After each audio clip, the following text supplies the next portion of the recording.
बिस्मिल्लाहिर्रहमानिर्रहीम। इस्समील अलीम मिनश्शैतानिर्रजीम मिन हमज़िही व नफ़्ख़िही व नफ़्सिही।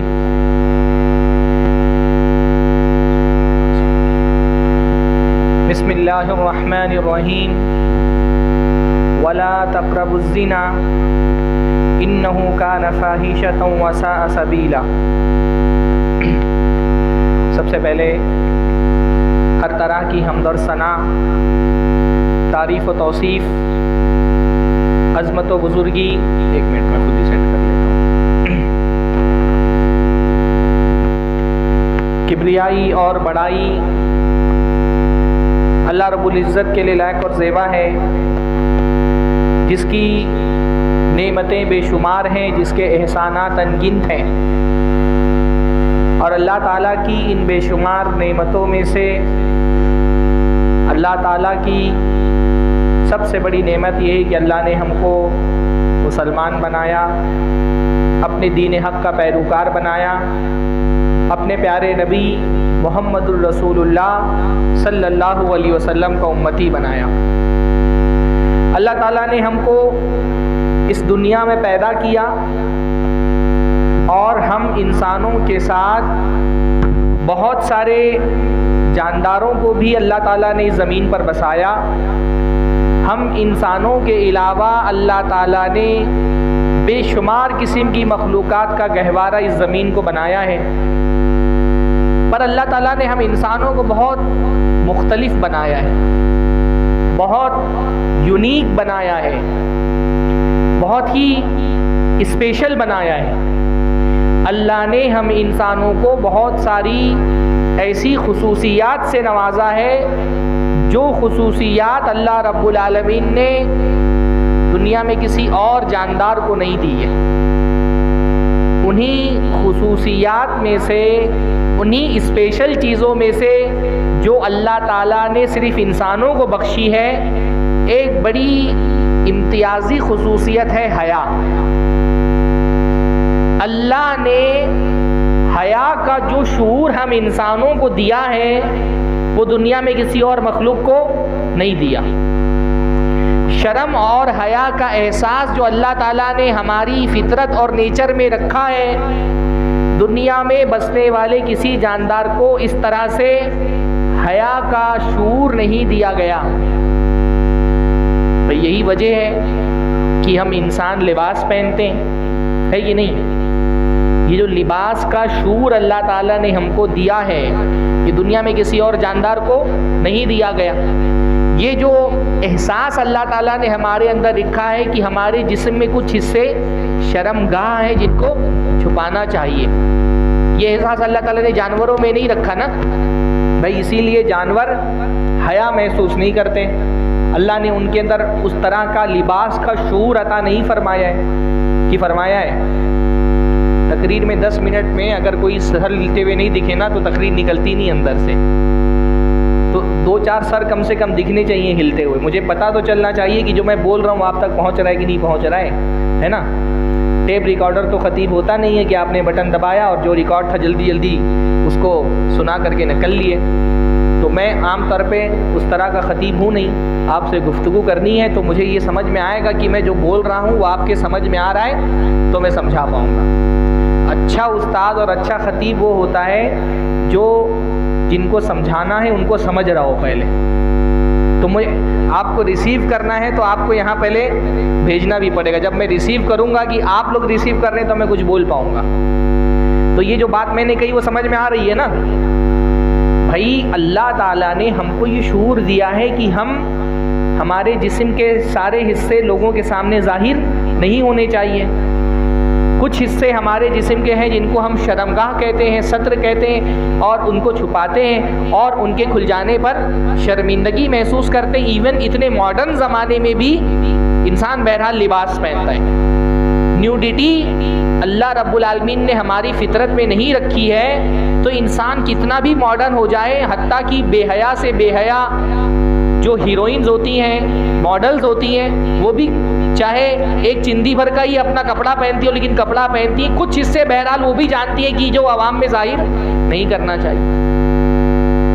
तो ये शूर जो है हया का, ये इंसान की खुसूसियत है, इंसान का इम्तियाज है। ये हया का शूर अल्लाह ताला ने जानवरों में नहीं रखा।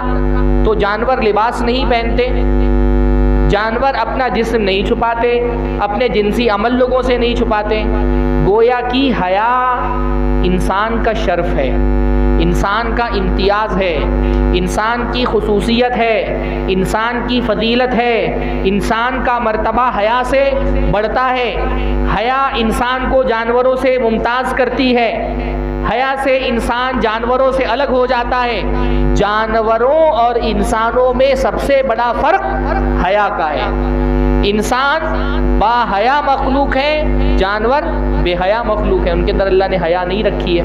हया से इंसान इंसान बनता है। अगर हया इंसानों से निकाल दी जाए तो उसमें और जानवर में कोई फर्क बाकी नहीं बचता।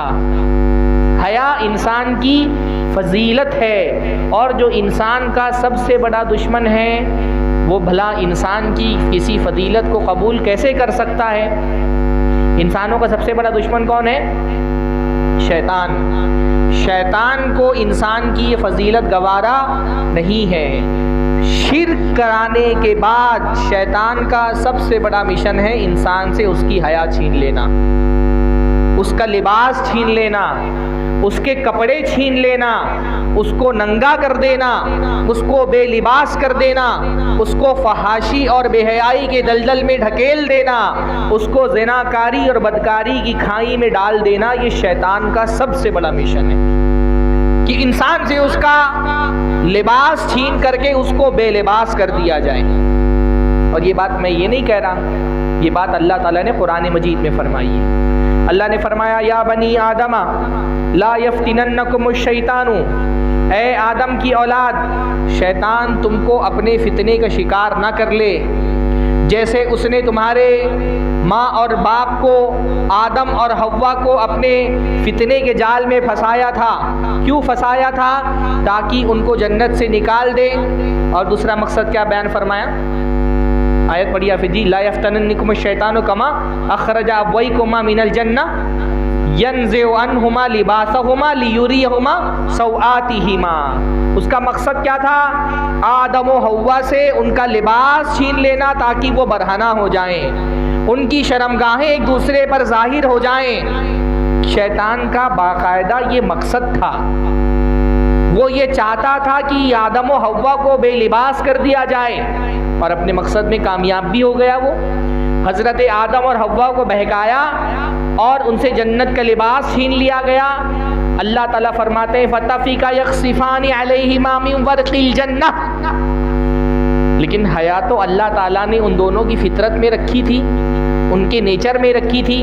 तो जैसे ही वो बेलिबास हुए, जन्नत के पत्तों से अपनी शर्मगाहें छुपाने लगे।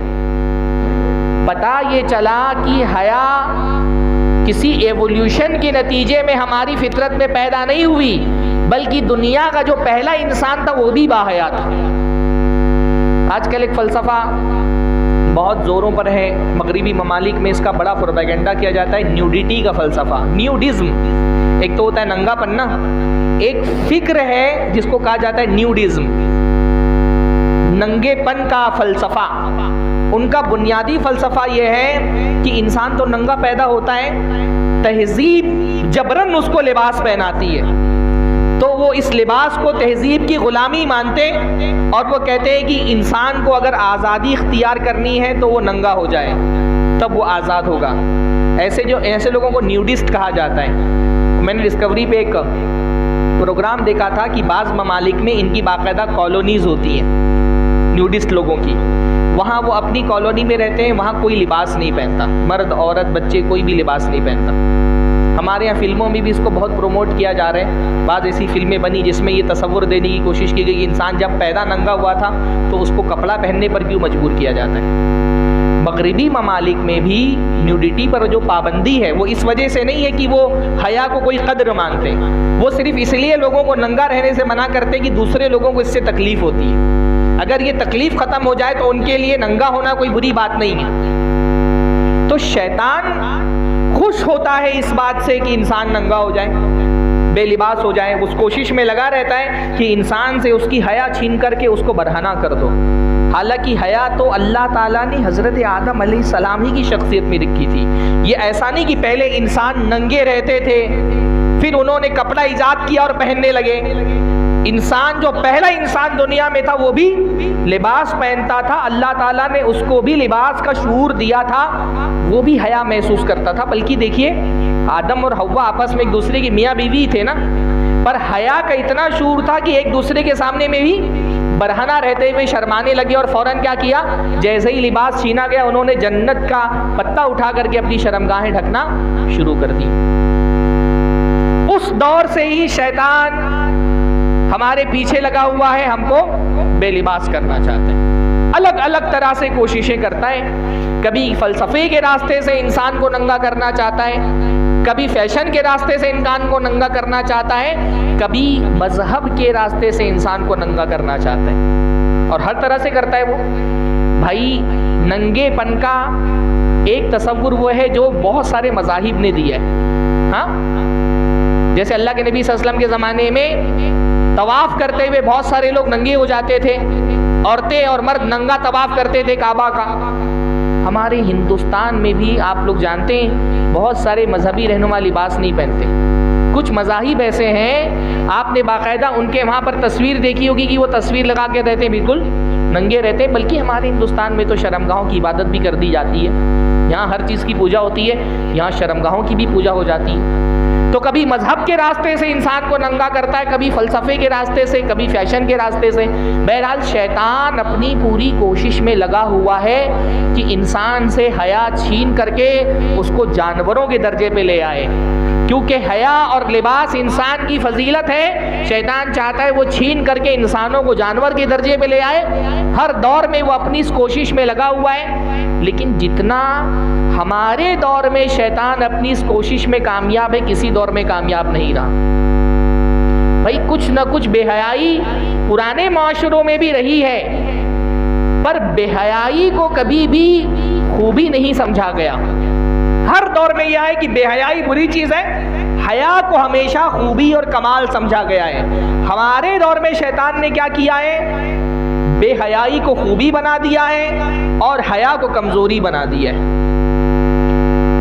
शैतान किसी भी गुनाह को अवाम में मकबूल करने के लिए सबसे बड़ी चाल क्या चलता है, वो गुनाहों का टाइटल चेंज कर देता है, गुनाहों को हसीन उन्वान दे देता है। हाँ, शैतान का काम है गुनाहों की मार्केटिंग। जैसे कंपनियां कोई प्रोडक्ट लॉन्च करती हैं तो उसकी मार्केटिंग करती हैं ना, तो शैतान का प्रोडक्ट क्या है, ज़िना, गुनाह। शैतान अपने गुनाह की मार्केटिंग के लिए सबसे पहले क्या करता है, भाई गुनाह को उन्वान कोई अच्छा सा दे दो।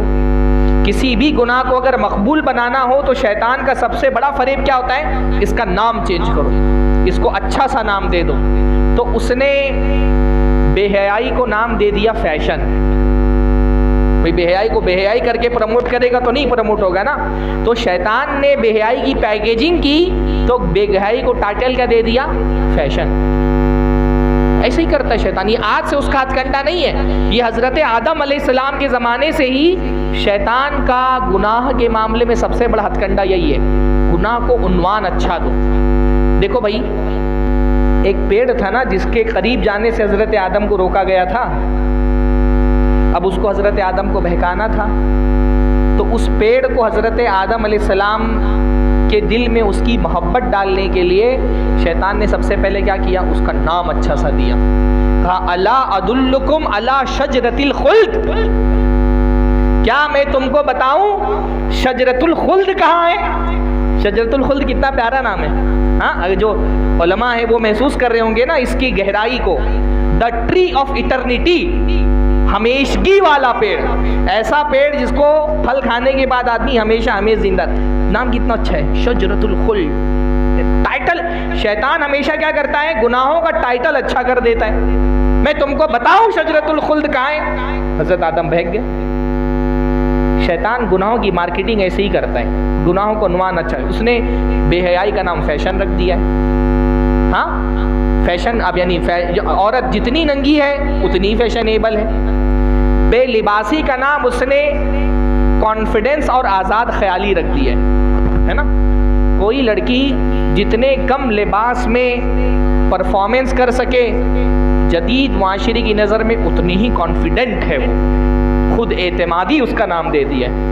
यानी औरत अगर रस्सी वस्सी पहन करके आ जाए, इंस्टाग्राम पे वीडियो बना दे, तो जदीद तहजीब उसको कहती है क्या ही कॉन्फिडेंस है भाई, हाँ क्या खुद एतमादी है, वायर पहन के आ गई, रस्सी पहन के आ गई, कपड़ों की छितड़े पहन करके आ गई। हाँ, यानी ये कितने अफसोस की बात है कि हमारे दौर में एक औरत की क्लास इस बात से तय होती है कि वो कितने कम लिबास पहनती है। पहुंच रहे ना जहां मैं पहुंचा रहा हूं आपको। और किसी माशरे में औरत जितने कम लिबास पहनती है उतनी ही उसकी क्लास हाई। यानी एक मुसलमान औरत दस्ताने पहन करके, नकाब पहन करके, बुर्का पहन करके अगर घर से बाहर निकले तो हमारे जदीद तहजीब के हिसाब से कंजर्वेटिव माइंड की है, दकियानूसी ख्यालात की है, बहुत लोअर क्लास की है। और जितना जितना उसके जिस्म से लिबास हटता जाता है उसकी क्लास बढ़ती जाती है। यहाँ तक कि अगर वो चंद चिंदी, जिसको हमारे यहाँ कहते हैं, कपड़े के चंद टुकड़े पहन करके अगर कहीं पे सनबात कर रही है तो जदीद तहजीब के हिसाब से भाई ये लिबरल तबका है, आज़ाद ख्याल लोग हैं, अपर क्लास लोग हैं, इलीट क्लास के लोग हैं, सबसे आला तबके के लोग हैं। यानी जिस्म पर जितना लिबास कम होगा जदीद तहजीब की नज़र में क्लास उतनी बड़ी होगी। ये क्या है? ये शैतान का फरेब है। शैतान हर दौर में यही करता है, गुनाहों को हसीन सा उन्वान दे देता है। भाई जैसे ज़िना है, अब किसी लड़की को अगर कोई लड़का ये बोल के अप्रोच करे कि चलो ज़िना करते हैं, तो औरत तैयार होगी? हाँ, औरत ऐसे तो नहीं तैयार होगी ना। आदमी बोले मैं तुमसे ज़िना करना चाहता हूँ, तो औरत तो नहीं तैयार होगी इतनी आसानी से। तो लड़के ज़िना को एक हसीन सा अनुमान दे देते हैं इश्क का। ज़बान से वो बोल रहे होते हैं मुझे तुमसे इश्क है, जहन में उनके यही होता है कि मैं तुमसे ज़िना करना चाहता हूँ, है ना। उसने ज़िना को इतना हसीन सा अनुमान दे दिया, इश्क, मोहब्बत, लव। जहन में सबके ज़बान पर इश्क होता है, मोहब्बत होता है, जहन यानी वल्लाही मेरी बहनें नादान होती हैं, जज्बात में बहक जाती हैं। ये आदमी जो तुमसे बोलता है ना मेरी मोहब्बत बहुत पाकीज़ा है, ये अकेले में तुमको बरहना ही ख्याल कर रहा होता है। और ये कड़वी हकीकत है जो हमारी बहनों को समझना चाहिए। ये मोहब्बत का नाम दे करके तुम्हारी इज्जत तक पहुंचना चाहते हैं, इसके फरेब में नहीं आओ। ये मर्द बहुत चालाक है और तुम नाकिसातुल अक्ल हो। ये जो लंबी लंबी तारीफें तुमको बड़े खर्रे में लिख करके देता है ना, जिस्म का कोई अज़ू नहीं छोड़ता तारीफ के लिए, ये मोहब्बत का नाम ले करके तुम्हारी इज्जत तक पहुंचना चाहता है। होशियार रहो इससे। मर्द बहुत चालाक है, तुम बहुत बेवकूफ हो। ये इतनी लंबी गजल आपको लिख करके देगा ताकि ज़िना के जाल में आपको फंसाए, और आपके घर वाले जब इससे निकाह की बात करेंगे तो उतना ही लंबा जहेज की लिस्ट बना करके दे देगा। हाँ, ज़िना करने के लिए इतनी लंबी गजल लिखेगा, निकाह करने के लिए उतना ही लंबा जहेज का सामान मुतालबा करेगा। वल्लाही इनके चक्करों में नहीं पड़ना। ये लड़के मोहब्बत का नाम लेकर के तुम्हारी इज्जत के साथ खिलवाड़ करना चाहते हैं। मेरी बहनों, आपके पास आपका सबसे कीमती खजाना आपकी इज्जत है। ये इज्जत अल्लाह ताला ने उस वक्त आपके खजाने में डाल दी थी जब आप पैदा हुई थी। अल्हम्दुलिल्लाह हर मुसलमान औरत बाइज्जत होती है। एक औरत का सबसे बड़ा खजाना उसकी इज्जत होती है। शरीफ औरत अपने खजाने का दरवाजा चोरों के लिए नहीं खोलती।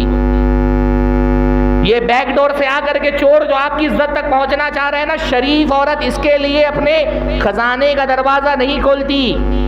इसकी तारीफों के जाल में मत फंसो।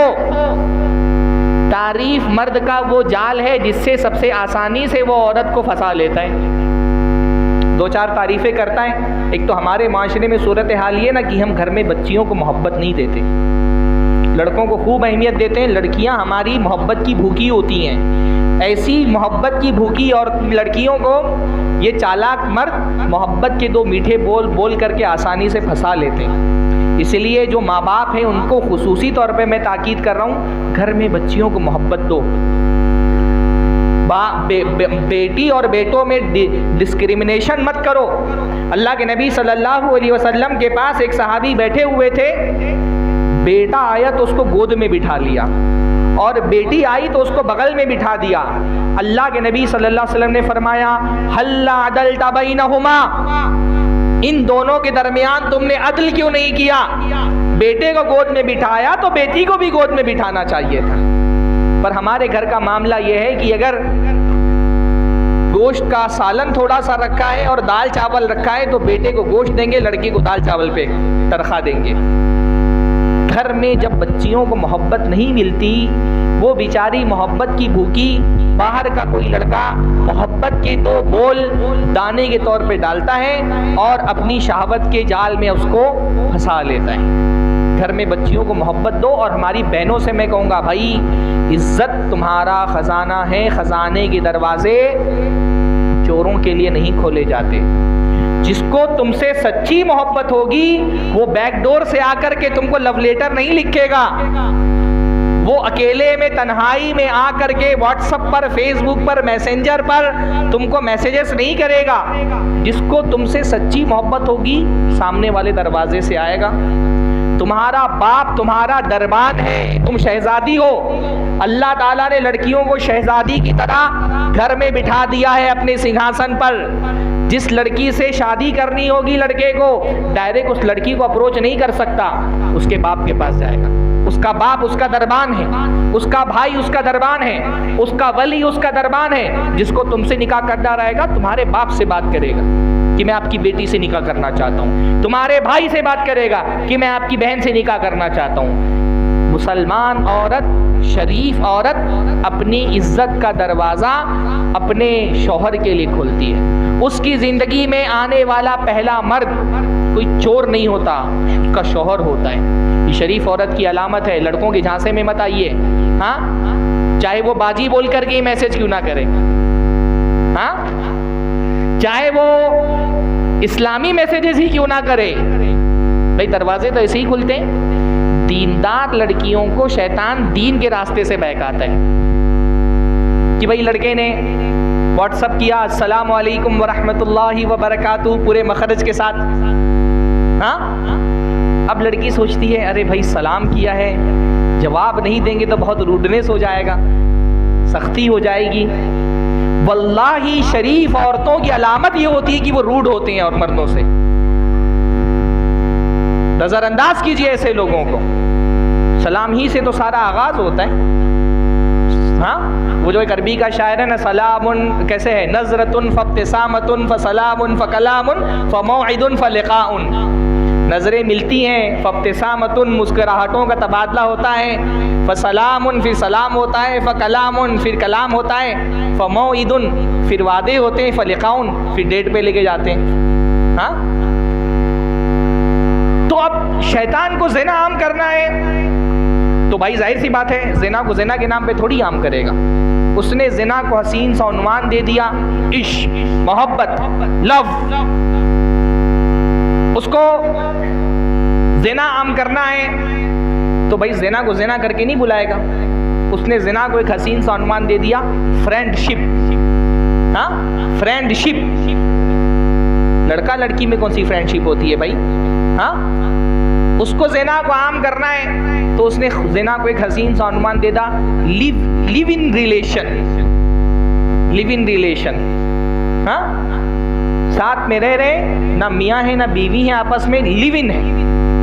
इसने मुनव्वर फारूकी का जिक्र किसी ने किया था अभी, वो भी लिव इन में रह रहा है, मुसलमानों का हीरो बना हुआ है, हाँ। Live in relation. भाई जब एक औरत और मर्द की शादी नहीं हुई तो वो रिलेशन कैसे हुआ? रिलेशन तो वो होता है जिसको मजहब रिकॉग्नाइज करे, समाज रिकॉग्नाइज करे और कानून रिकॉग्नाइज करे, है ना। जिसको रिलेशन वो होता है जिसको मजहब रिलेशन मानता हो। रिश्ता, रिलेशन मतलब रिश्ता ना, तो रिश्ता तो वो होता है जो समाज की नज़र में रिश्ता हो, जो अदालत की नज़र में रिश्ता हो, जो मजहब की नज़र में रिश्ता हो। ये लड़का लड़की जो बगैर शादी के एक साथ रह रहे हैं, ना समाज इसको रिश्ता मानता है, ना मजहब इसको रिश्ता मानता है, ना अदालत इसको रिश्ता मानती है। रिश्ता कैसे हो गया? देखिए ये लिव इन रिलेशन में। अब एक लफ्ज़ हमारे यहाँ बहुत गंदा इस्तेमाल होता था पहले, हाँ मतलब यहाँ बुजुर्ग उलमा बैठे हैं, मुझे बोलते हुए हया भी आ रही है, लेकिन गंदी चीज़ के लिए गंदा ही लफ्ज़ होना चाहिए। हमारे यहाँ एक चीज़ पहले ज़माने में कही जाती थी, रखेल। बगैर शादी के अगर किसी औरत को आदमी ने रखा है तो उसको क्या कहते थे? रखेल। अब रखेल बोल करके तो किसी औरत से ज़िना नहीं कर सकता ना, तो शैतान ने क्या किया, उसको एक अच्छा सा उन्वान दे दिया कि live in relation, live in में रह रहे हैं हम। शैतान इसी तरह से गुनाहों को प्रमोट करता है। आप मार्केट में देख लीजिए, जो आदमी ज़्यादा बेईमानी करता है उसके बारे में कहते हैं भाई ज़्यादा होशियार है। बेईमानी का नाम होशियारी रख दिया है कि भाई बहुत होशियार, बेईमानी कर ले जाए तो समझे कि बहुत होशियार है। वो भी अपने आप को होशियार ही समझता है बेईमानी करने के बाद।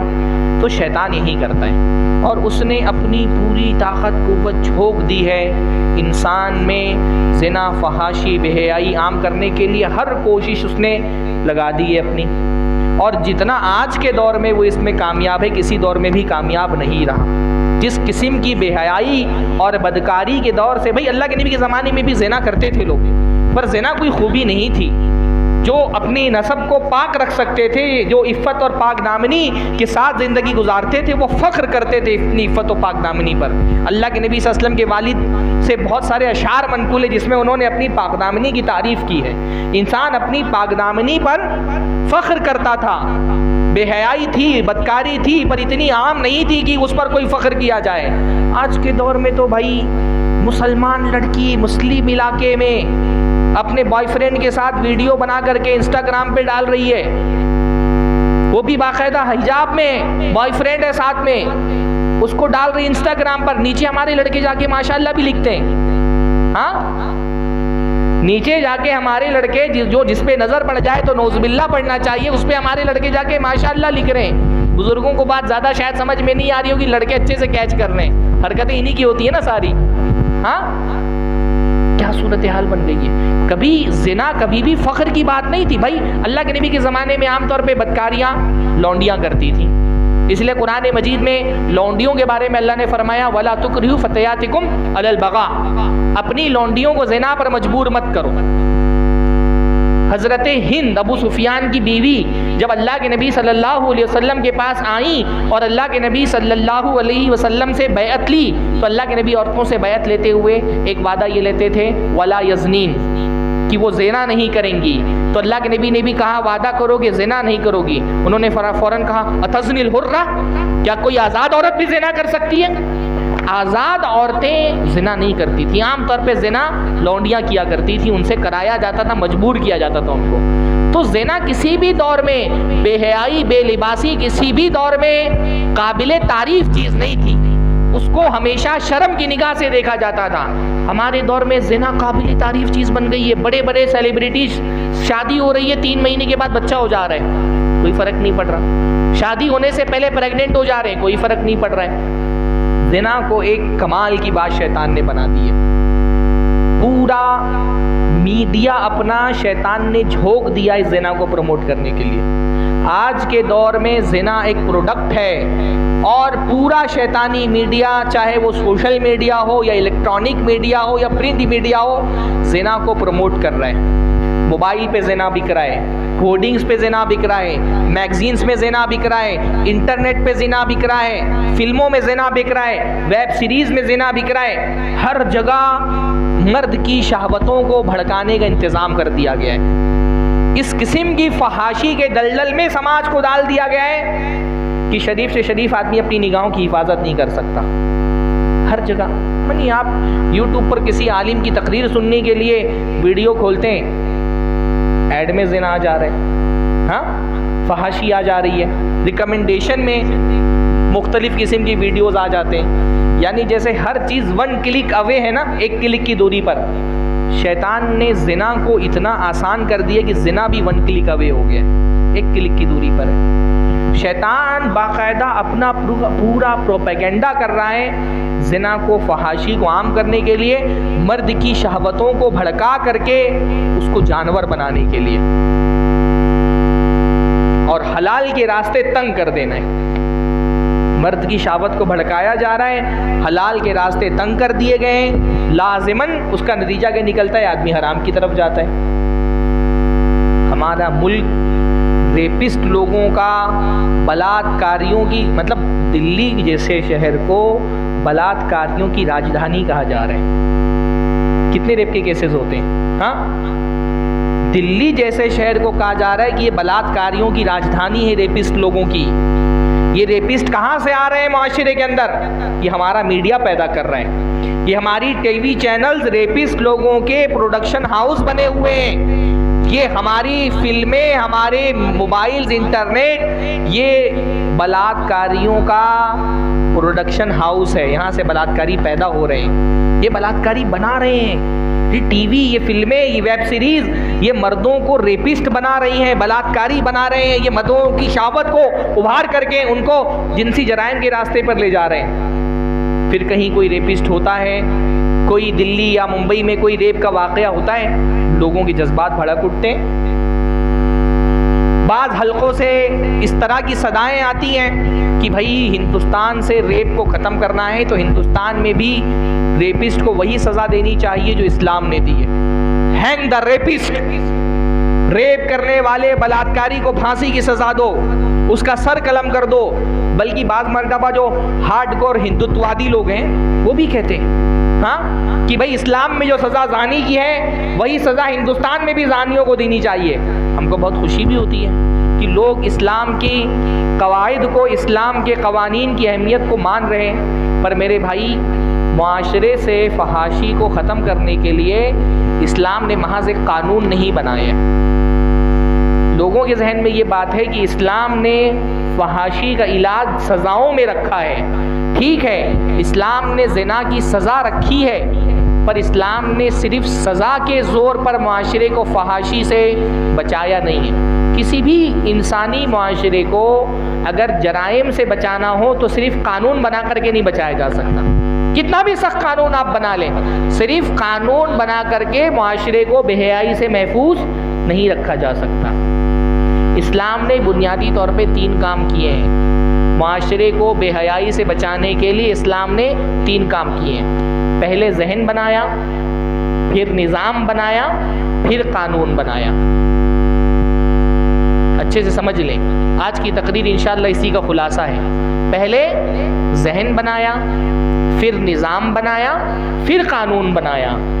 अगर मुआशरे की जहन साजी ना की जाए, तरबियत ना की जाए ज़हनी तौर पे, फिर निज़ाम तब्दील ना किया जाए, तो महज कानून के खौफ से मुजरिम को आप नहीं रोक सकते। मैं इंशाअल्लाह ताला इसी की तफसील बता करके आज का जो हमारा दर्स है उसको मैं ख़त्म करूँगा। सबसे पहले इस्लाम ने जहन बनाया है ना। इस्लाम निज़ाम बदलने से पहले जहन बदलता है। पहले इंसान की अंदर से ततहीर की जाती है, उसको अंदर से बदला जाता है। जब अंदर से इंसान बदल जाता है तो फिर निज़ाम बदला जाता है। जो सलफ़ी तरबियत है, मनहज तरबियत है, और जो तहरीकी मनहज तरबियत है, उसमें बुनियादी फ़र्क यही है ना भाई। तहरीकी मनहज तरबियत ये कहते हैं निज़ाम बदलो, निज़ाम बदलो, निज़ाम बदलो। सलफ़ी कहते हैं पहले अफराद को बदलो। लोग बदलेंगे तो निज़ाम इंशाअल्लाह ताला खुद बदलेगा। वो लोग ही नहीं बदले तो चाहे खिलाफत राशिदा का दौर आ जाए, कोई फ़र्क नहीं पड़ने वाला है ना। अंदर से जब तक इंसान की तत्हीर नहीं होगी, बाहर आप कितना भी निज़ाम बदल दे, कोई फ़र्क नहीं पड़ने वाला। इस्लाम पहले इंसान को अंदर से तब्दील करता है। अल्लाह के नबी सल्लल्लाहु अलैहि वसल्लम ने अपनी दावत के आगाज़ में पहले अफराद की तरबियत की, उनको बदला, फिर उन बदले हुए लोगों को लेकर के निज़ाम को बदला। निज़ाम बदलना है तो पहले अफराद को बदलना पड़ेगा, पहले लोगों की अंदर से तत्हीर करनी पड़ेगी। लोगों के दिल में जब अल्लाह ताला का खौफ पैदा होगा तो ये अल्लाह ताला का खौफ बंदे को हर गुनाह से रोकेगा, ज़िना से भी रोक लेगा। भाई ये जो हमारे दीन ने निज़ाम दिया है, दुरूस का निज़ाम है, जुम्मा के खुतबों का निज़ाम है, नमाज़ें पढ़ाई जा रही हैं, रोज़े रखाए जा रहे हैं, हज कराया जा रहा है, अल्लाह से ताल्लुक़ मजबूत कराया जा रहा है। इन सारी इबादतों का जो निज़ाम है उसका फ़ायदा क्या है? दिल में अल्लाह का तक़वा पैदा हो जाए। जब दिल में अल्लाह का तक़वा पैदा हो जाएगा, तक़वे का पावर आपको हर चीज़ से रोक लेता है, ज़िना से भी रोक लेता है। भाई नमाज़ें क्यों पढ़वाई जा रही हैं? अल्लाह ने फरमाया इन्न सलाता तन्हा अनिल फाहशाई वल मुनकर, नमाज बंदे को फहश और मुनकर कामों से रोकती है। एक बंदा अगर नमाजी है ना, उसकी नमाज उसको झूठ नहीं बोलने देगी, उसको चुगली नहीं करने देगी, उसको बहन का हक नहीं मारने देगी, उसको भाई की जायदाद पे कब्जा नहीं करने देगी। नमाज एक बंदे को ज़िना भी नहीं करने देगी। अगर किसी बंदे की नमाज उसको ज़िना से नहीं रोक रही, इसका मतलब उसकी नमाज में खलल है। अल्लाह तो फरमा रहा है इन्ना सलाता तन्हा अनिल फाहशाई वल मुनकर। नमाज, रोज़ा, हज, ज़कात, ये सारी इबादतें, उल्मा के दुरूस, तज़किये का निज़ाम, तरबियत का निज़ाम, ये सब मिल कर के अंदर अल्लाह का तक़वा और अल्लाह का खौफ पैदा करते हैं। और भाई अगर दिल में अंदर अल्लाह का तक़वा हो ना, तो बाहर बदकारी के लिए कितनी ही वसाइल क्यों ना दस्तयाब हो, अल्लाह का तक़वा बंदे को ज़िना से रोक लेगा। रात की तन्हाई में मोबाइल पर सब कुछ दस्तयाब है, कौन सी चीज़ है जो उसको रोके हुए अंदर से? अल्लाह का खौफ। होता है कि नहीं होता है? तक़वा इतना स्ट्रांग होता है कि नहीं होता है कि अगर दिल के अंदर तक़वा है तो चाहे हसीनो ज़मील औरत तन्हाई में ज़िना की दावत दे रही हो, सारे रास्ते आसान हो, तक़वा इंसान का उसके लिए आड़ बन जाता है, तक़वा ढाल बन जाता है, तक़वा उसको ज़िना से बचा लेता है। कोई मिसाल है आपकी नज़र में ऐसी? हाँ, कोई ऐसा आदमी जानते हैं या कोई मिसाल ऐसी नज़र में है जिसके तक़वे ने उसको ज़िना से बचा लिया हो? हज़रत यूसुफ अलैहिस्सलाम, कितनी वाज़ेह मिसाल है। हाँ, ना सिर्फ ये कि ज़िना के रास्ते खुले हुए हैं, बल्कि ज़िना के लिए दावत है। दावत ही नहीं है, धमकी है। धमकी है कि या तो हमारे साथ बदकारी करो या तो जेल जाने के लिए तैयार हो जाओ। और यूसुफ जैसा अफीफ और पाक दामन अल्लाह ताला से क्या दुआ कर रहा है? रब्बी अस्सिजनु अहब्बु इलैया मिम्मा यदऊननी इलै। अल्लाह, जेल में चला जाना कबूल है, पर इस औरत से बदकारी करके अपने दामन इफ़्फ़त को दागदार करना कबूल नहीं है। ये क्या था? वसाइल तो उनके लिए भी सारे मयस्सर थे। भाई ये हज़रत यूसुफ, ये हमारे रोल मॉडल हैं, इनके रास्ते पे हमको चलना है। नमाज में हम दुआ मांगते हैं ना, सिरातल लज़ीना अनअमता अलैहिम, अल्लाह रब्बुल आलमीन हमको उस रास्ते पर चला जिस पर वो बंदे चले जिन पर तेरा इनाम हुआ। ये हज़रत यूसुफ अलैहिस्सलाम का रास्ता है। कहाँ चले जाते हैं हम? एक फ्रेंड रिक्वेस्ट हमारा दामन इफ़्फ़त दागदार करने के लिए काफ़ी होता है। इधर एक नोटिफिकेशन किसी लड़की का आ गया, उधर सारी हमारी इफ़्फ़त का पहाड़ ज़र्रा ज़र्रा हो जाता है टूट करके। भाई यूसुफ अलैहिस्सलाम वाला तक़वा पैदा करो। हाँ, इस दौर में सबसे बड़ा फितना हमारे लिए सोशल मीडिया है, लड़कों के लिए भी लड़कियों के लिए भी। ऐसा नहीं कि सिर्फ लड़के ही लड़कियों को बहकाते हैं, अब तो दौर ऐसा आ गया है।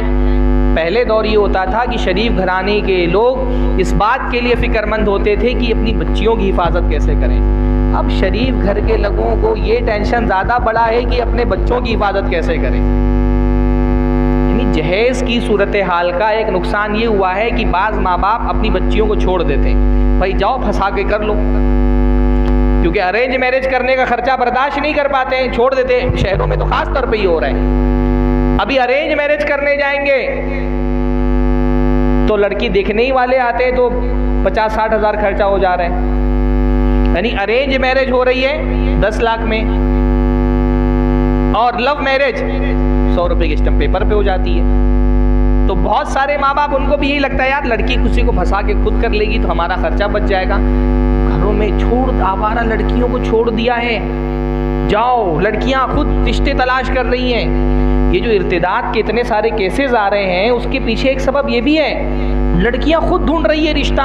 अब दीनदार लड़की है तो मौलवी टाइप लड़का ढूंढती है, और बेदीन लड़की है तो उसको तो फ़र्क ही नहीं पड़ता मुसलमान है कि हिंदू है, बस लड़का मिल गया भाग गई लेकर के। माँ बाप ने आज़ाद छोड़ा हुआ है। इर्तिदाद के फितने का बहुत बड़ा सबब जहेज़ है। जहेज की वजह से सूरत हाल ये बन गई है कि माँ बाप 4-4, 5-5 लड़कियां हैं जिसके घर में, और 5,000 रुपया, 10,000 रुपया उसकी महीने की इनकम है, कहाँ से वो 5-5 लड़कियों की शादी करेगा? वो तो लड़की देखने के लिए आ जाए तो उसका जो महीने भर का खर्चा है वो ख़त्म हो जाता है। छोड़ा हुआ है आज़ाद लड़कियों को, और लड़कियां अपने बाप का पैसा बचाने के लिए भाग रही हैं, कभी काफिर के साथ, कभी मुसलमान के साथ। भाई अगर आपको इर्तिदाद पे बहुत गुस्सा है ना, बगैर जहेज के शादी करो। अगर तुम्हारे अंदर इतनी हिम्मत और ताकत नहीं है कि बगैर जहेज लिए किसी मुसलमान लड़की का हाथ पीला कर सको, तो तुमको कोई हक नहीं पहुंचता कि तुम इर्तिदाद के मसाइल पर गुस्सा जाहिर करो अपना। हाँ, तुमको एक मुसलमान लड़की से शादी करने के लिए उसके बाप से 10 लाख वसूल करना है, तो वो लड़की भाग के अगर किसी काफिर लड़के से शादी कर ले, तुमको हक पहुंचता है गुस्सा दिखाने का? तुमसे शादी करने के लिए तुम 10 लाख मांग रहे थे, उस काफिर ने बगैर पैसे की शादी कर ली उस लड़की से, तुम कौन होते हो गुस्सा दिखाने वाले भाई? हाँ, तो यही सूरत हाल बनी हुई है। हजरत यूसुफ अलैहिस्सलाम हमारे लिए नमूना है। हाँ, जब भी फहाशी का कोई रास्ता खुले, हजरत यूसुफ का उसवा सामने रखो। हाँ, अल्लाह के नबी सल्लल्लाहु अलैहि वसल्लम ने कितनी प्यारी बात फरमाई, क़यामत के दिन अल्लाह की अर्श के साए के नीचे जिन लोगों को, जिन खुशनसीबों को जगह मिलेगी, उनमें से एक कौन होगा? जिसको कोई हसीनो जमील औरत, ऐसा नौजवान जिसको कोई हसीनो जमील औरत ज़िना की दावत दे और वो महज अल्लाह ताला के खौफ से बच जाए। तरबियत का ये जो निज़ाम है ना, ये हमारे अंदर अल्लाह ताला का खौफ पैदा करता है, और अल्लाह का खौफ सबसे ताकतवर चीज़ है। वो बड़े से बड़े गुनाह से बंदे को बचा लेती है, वो अल्लाह का खौफ बंदे को ज़िना से भी बचा लेता है। कितनी भी तकरीरें आप कर लें, जब तक तरबियत का ये निज़ाम मौसर नहीं होगा, माशरे को फहाशी से पाक नहीं किया जा सकता। वरना अल्लाह के ऐसे बंदे हैं, बगदाद के एक साहब के बारे में कई लोगों ने अरबी किताबों में वाक़या लिखा है कि कोई हलीब जो थे, दूध देने वाले, दूध बेचने वाले, तो उनका काम था सुबह सुबह घरों में दूध सप्लाई करते थे। तो किसी घर में गए और दूध देने के लिए दरवाज़ा खटखटाया, तो जो खातून घर के अंदर मौजूद थी, उन्होंने कहा कि मेरे घर में कोई मर्द नहीं है, आप दूध ला करके अंदर रख दें, मैं दरवाजे पर नहीं आ सकती। अब वो बेचारा दूध लेकर के अंदर गया, औरत ने फ़ौरन दरवाज़ा बंद करके किवाड़ लगा दी। कहा मेरे साथ बदकारी करो वरना मैं शोर मचाऊंगी कि तुम मेरे साथ ज़बरदस्ती कर रहे थे। बाकी फंस गया, क्या करेगा वो? एक तरफ अपनी इज्जत है, दूसरी तरफ अपनी जान है, क्या कर सकता था वो बंदा? घर में उसका मौजूद होना इस बात की वाज़ेह अलामत होती कि यही अंदर आया है। उसने कहा ठीक है, मैं इससे राज़ी हूँ, लेकिन फ़िलहाल मुझे क़ज़ाए हाजत की ज़रूरत है, तो बैतुल खला आपके घर में कहाँ है? मैं फ़ारिग़ हो जाऊँ फिर आपकी ख्वाहिश पूरी करता हूँ। खातून ने इशारा किया, वो गया बैतुल खला में, और जो गलाज़त बैतुल खला के अंदर होती है उठा करके अपने जिस्म पे डाल ली और बाहर आया। खातून देखते ही घिन खा गई, उसने दरवाज़ा खोला, बोला भागो जाए यहाँ से जल्दी से। अफीफ आदमी, पाकदामन आदमी, उसको यानी भाई हुरों से मोहब्बत है कि नहीं अपनी? हाँ, हुरों से ही मोहब्बत नहीं किसी को। हर आदमी की हुरें अल्हम्दुलिल्लाह जन्नत में मौजूद हैं। अफीफ आदमी कभी भी अपनी हुरों से भी बेवफाई नहीं करता, बीवी से तो नहीं करता, हुरों से भी नहीं करता है कि मेरी हुरें जन्नत में है, दुनिया में मैं ऐसी दावतों पर सब्र करूँगा ताकि अल्लाह ताला उसका बदला मुझको जन्नत में अता फरमाएगा। तो ये बहुत अहम तरीन चीज़ है, अल्लाह का तक़वा, अल्लाह का खौफ, अल्लाह की मोहब्बत। जो अल्लाह से मोहब्बत करेगा वो किसी हराम मोहब्बत के चक्कर में अपना दामन दागदार नहीं करेगा। अगर अल्लाह से मोहब्बत सच्ची है तो फिर उस मोहब्बत पर किसी नामहरम औरत की बग़ैर शादी वाली मोहब्बत गालिब नहीं आनी चाहिए। तो पहला काम अल्लाह ताला ने ज़हनी तरबियत में क्या किया है? तक़वा। मर्दों के अंदर तक़वा, औरतों के अंदर तक़वा। औरत भी मुत्तकी होगी तो अपनी इज़्ज़त की हिफाजत करेगी। ज़हनी तरबियत में दूसरा काम इस्लाम ने ये किया है, मर्दों को बाग़ैरत बनाया है। मुआशरे में मर्द जितने बाग़ैरत होंगे, औरतें उतनी ही बाहया होंगी। जब भी हम बेहयाई पर गुफ्तगू करते हैं, मर्दों को लगता है ये तो औरतों का मौजू है, नकाब उनको पहनना चाहिए, हिजाब उनको पहनना चाहिए, पर्दा उनको करना चाहिए। मुआशरे में अगर औरत बेपर्दा है तो इस बेपर्दगी का पहला जिम्मेदार मर्द है। किसी घर की औरत का लिबास और नकाब उस मर्द के, उसके घर के मर्द की गैरत का इंडिकेटर होता है। ये देखना हो कि मर्द कितने बागैरत है, ये देखना हो कि मर्द कितने बागैरत हैं, तो ये देखो कि औरतों में पर्दा कितना है, हिजाब कितना है। हमारे ज़माने में बेहयाई अगर है तो इस बेहयाई के पहले जिम्मेदार हमारे माशरे के मर्द हैं। मर्द दयूस हो गया है ना भाई। हाँ, मर्दों में गैरत बाकी नहीं बची। अल्लाह के नबी ने फरमाया इन्नल्लाह यगार व इन्नल मुमिन यगार, अल्लाह गैरत वाला है, मोमिन को भी गैरत वाला होना चाहिए। मोमिन के अंदर गैरत नहीं बची। हाँ, मर्द दयूस हो गया है, अपनी बच्चियों को कोचिंग क्लासेस में भेज रहे हैं, कॉलेज में भेज रहे हैं। लड़की बोल करके जा रही है सहेली के यहाँ जा रही हूँ, बाप को कोई फिक्र ही नहीं कि सहेली के यहाँ जा रही कि सहेला के यहाँ जा रही है। बाप है तो उसको गैरतमंद होना चाहिए अपनी बेटियों के लिए ना। भाई है उसको फिक्रमंद होना चाहिए कि मेरी बहन किस किस्म का लिबास पहन करके घर से बाहर जाती है। जो नकाब पहन करके जाती है वही नकाब पहन के पहुंचती कि नहीं पहुंचती है। रिक्शा ड्राइवरों से पूछें आप, वो बहुत अच्छे से जानते हैं कौन लड़की नकाब पहन करके जाती है और नकाब पहन करके पहुंचती है।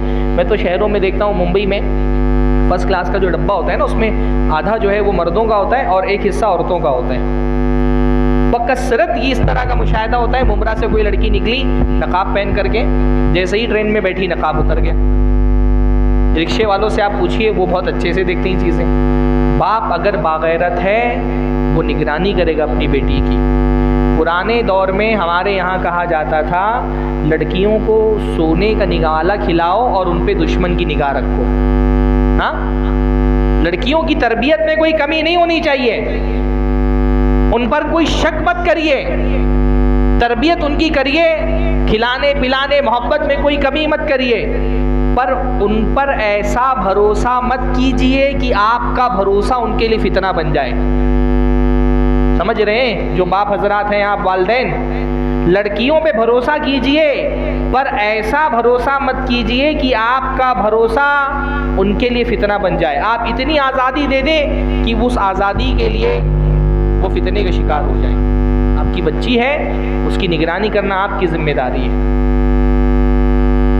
स्कूल भेज रहे हैं, स्कूल छोड़ के आइए, स्कूल से लेकर के आइए। लड़की को कॉलेज लेके जा रहे हैं, कॉलेज लेकर के जाइए, कॉलेज से लेकर के आइए। निगरानी रखिए अपनी। बाप होना बहुत बड़ी जिम्मेदारी है, भाई होना बहुत बड़ी जिम्मेदारी है। नकाब पहनती है लड़की तो देखिए कि नकाब वाकईतन नकाब है कि नहीं। भाई हमारे दौर में तो औरतें जिस तरह का नकाब पहनती हैं, उस बुर्के पे एक और बुर्के की ज़रूरत है। जिस किस्म का टाइट बुर्का जो औरत की हुस्नो जमाल को और बढ़ा दे, उस बुर्के पर तो एक और बुर्के की ज़रूरत है। हाँ, काले बुर्के को भी अब फितने ताज़ा कहिए, इसको पर्दा नहीं पर्दे का जनाजा कहिए। ये नकाब नहीं पहन रही, ये पर्दे का जनाजा निकला हुआ है। भाई ऐसा बुर्का जिसको पहन करके बूढ़ी औरत जवान हो जाए, वो बुर्का वो नकाब है? इस वक्त तो सूरत हाल है ये ना, मार्केट में जैसे तड़क भड़क वाले मुज़य्यन बुर्के मिल रहे हैं, इन बुर्कों से तो बूढ़ी औरत जवान हो जाती है। अल्लाह ताला ने फरमाया वला युब्दीना ज़ीनतहुन्ना, औरतों को चाहिए कि वो अपनी जीनत जाहिर ना करें। यहाँ तो खुद नकाब एक जीनत बन गया, बुर्का खुद एक जीनत बन गया। ये जीनत को छुपाने के बजाय जीनत को दोबाला कर दे रहा है। ये तो बुर्का नहीं, अल्लाह ताला ने को ये बुर्का मतलूब नहीं है। कि गलत बोल रहा हूँ, ऐसे बुर्के नहीं है। हाँ, बूढ़ी औरत जवान नहीं हो जाती बुर्के पहन करके। किसी ज़माने में शगुफा एक मैगज़ीन निकलती है हैदराबाद से, मज़ाहिया, तो उसमें एक नज़्म शाये हुई थी। उसका मज़मून ये था कि शायर ने ये कहा कि मैं कहीं बाज़ार गया हुआ था, तो बाज़ार में एक बहुत हसीन बुर्के में मलबूस कोई औरत दिखाई दी, तो मेरा दिल आ गया उस पर, फरेफ्ता हो गया मैं, और ऐसा फरेफ्ता हुआ कि उसका पीछा करने लगा। शायर बता रहे, मैंने नहीं पीछा किया, तो शायर ये बता रहे कि मैं पीछा करने लगा। पीछा करते करते बहुत दूर तक जब गया तो उस औरत को महसूस हो गया कि मैं उसका पीछा कर रहा हूँ। तो उसने पीछे मुड़ करके देखा। शायर कहता है रुख से उठा नकाब तो वल्लाह डर गए, ऐसे डरे कि खौफ से बेहोश पड़ गए। हाँ, खातून जब उनको महसूस हुआ कि कोई आदमी मेरे पीछे आ रहा है तो पीछे मुड़ के देखा तो रुख से उठा नकाब तो वल्लाह डर गए, ऐसे डरे कि खौफ से बेहोश पड़ गए। आया जो होश सामने पीराना साल थी, पीराना साल यानी बूढ़ी औरत, पीर कहते हैं ना बूढ़े को। आया जो होश सामने पीराना साल थी, लेकिन ज़बां के ज़ोर में वो बाकमाल थी। बोली कि छेड़ा क्यों मुझे, क्यों रोके रास्ते, अपने ही वास्ते या फिर अब्बा के वास्ते। हाँ, बोली कि छेड़ा क्यों मुझे, क्यों रोके रास्ते, अपने ही वास्ते या फिर अब्बा के वास्ते। ये सूरत हाल है भाई, नकाब ऐसे ही पहन के चल रही हैं तो फिर इसी तरह के हादसात पेश आएंगे। वल्लाही अगर दिल में ज़र्रा बराबर गैरत मौजूद है, ऐसे नकाब को आज घर में जा कर के आग लगाओ। अगर बागैरत बाप हो तो, अगर बागैरत भाई हो तो, अगर बागैरत शौहर हो तो। मोमिन दयूस नहीं होता है और दयूस जन्नत में नहीं जाएगा। दयूसियत ख़त्म करो। तुम्हारी बहन है, तुम्हारी बीवी है, तुम्हारी बेटी है, उसकी इज़्ज़त की हिफाजत एक मुसलमान अपने घर में, अपने घर और घर की औरतों की इज़्ज़त की हिफाजत के लिए अपनी जान भी दे सकता है। हाँ, अच्छा भाई, थोड़ी बहुत गैरत जो है वो बाप में थोड़ी बहुत गैरत है, भाइयों में भी थोड़ी बहुत गैरत है। माजरत चाहता हूँ, लेकिन हमारे माशरे का सबसे बड़ा बेगैरत है हमारे माशरे का शौहर। इंतहा दर्जी की बेगैरती है भाई।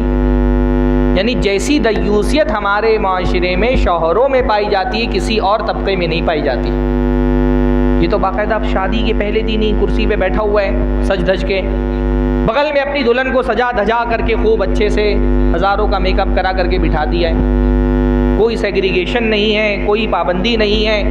मर्द आ रहे हैं, औरतें आ रही हैं, इसको भी देख रही हैं, इसकी बीवी को भी देख रही हैं, मुसलमान भी हैं उसमें, काफिर भी हैं। ये भाई इसको कोई फ़र्क ही नहीं पड़ रहा।